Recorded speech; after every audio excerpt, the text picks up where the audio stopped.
X-Men 97 has officially wrapped up its first season, and by all accounts, it's actually pretty good. This is like the best thing that Marvel has put out in a very, very, very long time, but here's the thing, man. Nobody cares. Absolutely nobody cares. Yes, the X-Men 97 finale delivers, and Season 2 can't come soon enough. Forbes and just about every other outlet is raving about the quality of the season, and yeah, it's nice to see that there's actually some legacy content that is being respected, because this is, yes, official. This is canon. This is a continuation of the great X-Men animated series that, quite frankly, created more fans of that specific IP than even the comic books did. Okay, like those animated shows, those animated Marvel and DC shows of the mid to late 90s, they were bangers, man. They were intrinsic to a lot of people's childhood, and yeah, the X-Men one, well, that one was definitely for me, but I didn't bother with the reboot because I seen everything that was coming out surrounding the reboot. I've been paying attention to what Marvel has been doing for a long time, and I knew there's no reason to give the benefit of the doubt to Disney. They were going to have to earn back the consumer trust, and well, you've seen from a couple of polls that are out there, you've seen from the dwindling box office returns, nobody else is giving Disney the benefit of the doubt. X-Men 97 has ended as it began, an incredible piece of Marvel content in an age where the MCU has tired many of us out. Start to finish, I stand by my earlier statements. This is one of the best pieces of Marvel media ever, and easily the most compelling watch since Avengers Endgame at the very least. But again, like, what's the high watermark since Endgame, which frankly isn't a very good movie? Spider-Man No Way Home. That's not really Marvel in so much as it was Sony.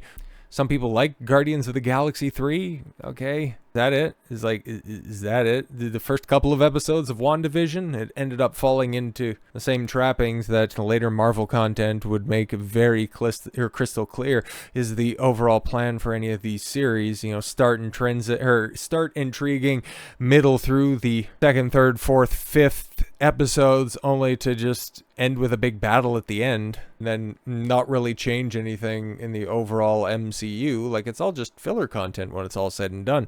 I guess 97 ended up building on that. Are they going to call Season 2 98? That would kind of make sense, but I don't want to read any of the spoilers. I just simply want to get to the overall point that the MCU is intrinsically damaged. Unfortunately, the show's ratings haven't matched up to the level of its on-screen achievement. X-Men 97 ratings haven't performed up to the level of Marvel's inferior live-action shows.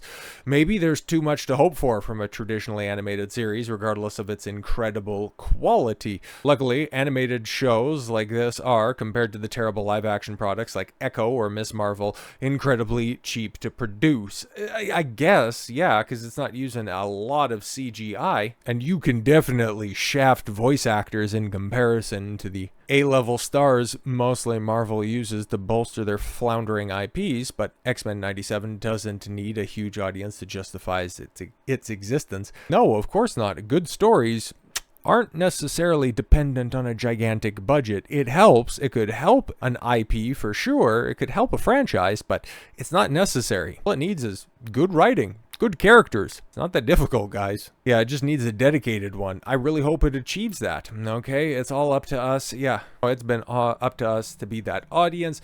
The show is already renewed for more seasons, and the finale ends up with a wild setup for what comes next. But the fact that it's been renewed, well, I guess that just shows that there is hope out there for something good to come out of Marvel. But the reason that the show's ratings haven't matched the level of its on-screen I guess it should be live-action achievement, is because of the previous sludge pipe. Okay, like what came out just in 2023? What has come out earlier this year in the form of Echo? You capped off 2023 with the Marvels. You started the year with Ant-Man and the Wasp and Quantumania. You had Loki Season 2. You had a bunch of other stuff that, frankly, I can't even remember. And because of that, as somebody who covers this stuff, you know that there is brand fatigue. And it's not so much that people are tired of constantly seeing superheroes. They're tired of constantly seeing badly delivered superhero stories. It really is that simple, man. And when you keep on doing this stuff time and time and time again,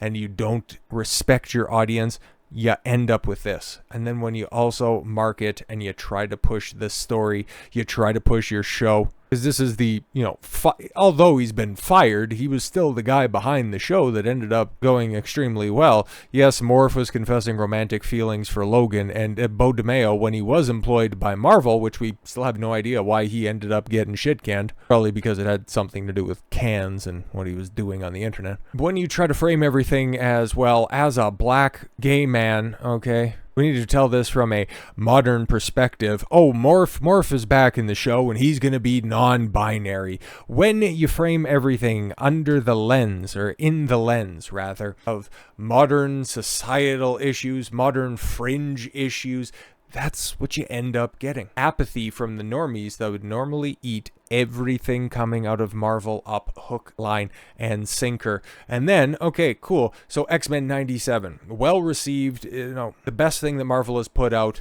in a post-Endgame world. People looking forward to season 2, but what about, live action? Because that's a big money driver, okay? Animated is never going to be enough to float a franchise unless, of course, it's all predicated on animation. It's not to diminish the medium, it's just when you build everything on live action, it just comes across as being supplemental material. People are waiting for a return for the live action MCU X-Men. They know, everybody knows that that's the last big arrow in your guys' quiver, and well, you decide to do stupid things like this, all the goodwill that you had with X-Men 97 just ends up getting thrown down the well. Marvel Studio to focus on female characters for their X-Men and seeking a writer who can balance comedy and drama. Oh, great. So, the most natively diverse group of superheroes ever assembled. A cast of characters that you look at, and back in the 90s, nobody even looked at that and went, wow, that really is the diverse group. No, everybody thought that Storm was cool as hell. Everybody respected the power of Jean Grey. Rogue was a beloved character. Still is. All of them to this day. Professor X in a wheelchair. You had Cyclops who can't see. You have Wolverine who's Canadian. Like, there was all of that minority and disability representation that was there. If you were just to simply adapt to the source material as it was written, it would perfectly mesh with all of your politics, and you would end up appeasing everybody. The purists that are out there that just want to see the Chris Claremont X-Men stories brought to real life, and the freaks that are out there just wanting to have boxes checked. But no, you're gonna ruin a sure thing. Leave it up to Marvel, leave it up to Disney. Marvel Studios is rumored to be focusing on female X-Men characters for their team's introduction to the Marvel Cinematic Universe, and are seeking a writer who can balance comedy and drama. Oh my god, you can't do that anyways. Even though, yeah, the X-Men are goofy. Yes, comedy and drama is exactly what the Marvel Cinematic Universe is built on. It's also built on stellar performances, great characters. How about you focus on a writer that knows X-Men in and out, who understands those characters as well, if not better than the creators themselves? Nope, we just want an inoffensive Marvel film with your last best attempt, because if you think Fantastic Four is going to be good, I got news for you. It's got that big arc of failure, not just with the Silver Surf her, but with the insufferably mid Pedro Pascal being a Mr. Fantastico, like, that one's DOA. Black Falcon America Man, bitched up Blade, the Thunder, who? This is what Marvel has on the horizon. I don't understand how you see all of the failures that you had in 2023 and in years prior,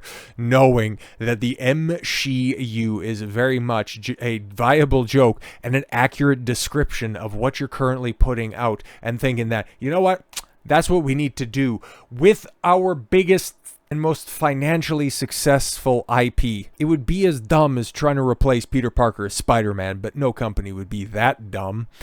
The latest rumor comes from Scooper Daniel RPK. Yes, MCU Film News reports that Daniel detailed Marvel Studios is looking for a writer who can expertly balance comedy and drama.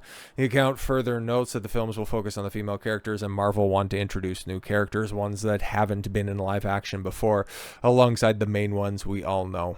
I mean, there are a lot of X-Men. There are a lot of X-Men out there that, yeah, would be super cool if maybe they got highlighted a little bit better. But what runs are you going to be doing? And the fact that you're going to be focusing on all the women, where you're unironically going to take that Victoria Alonso, somebody else that you guys decided to show the door.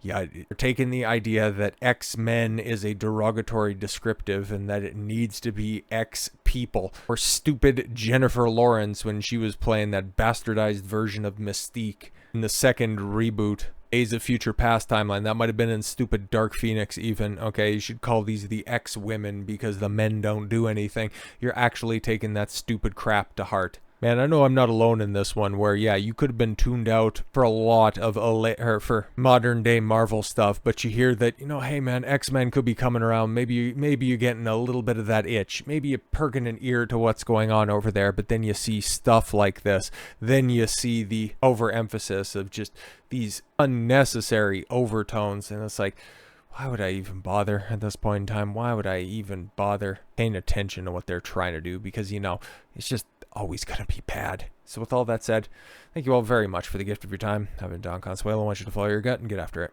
Take care, everyone.